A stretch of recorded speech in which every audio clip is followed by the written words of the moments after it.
জলবায়ু পরিবর্তন যে মানুষকে কতটা বিপদগ্রস্ত করেছে আজকে তার প্রমাণ। আজকে ২৭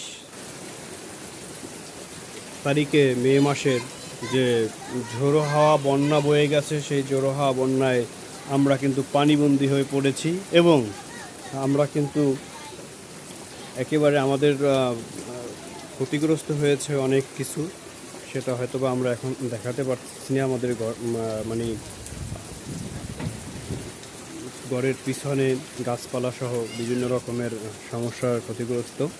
আমরা যেতে পারতেছি না। আমাদের এই যে গাছ ভেসে যাচ্ছিল, বেঁধে রেখেছি। ফসলের কিন্তু আসলে অনেক ক্ষতি হয়ে গেছে। এই যে আমাদের সামনে পেঁপে গাছ দেখতে পাচ্ছেন, তারপরে এগুলো কিন্তু এই যে সবজি গাছ, অন্য অন্য সবজি গাছগুলো কিন্তু নষ্ট হয়ে গেছে। কৃষক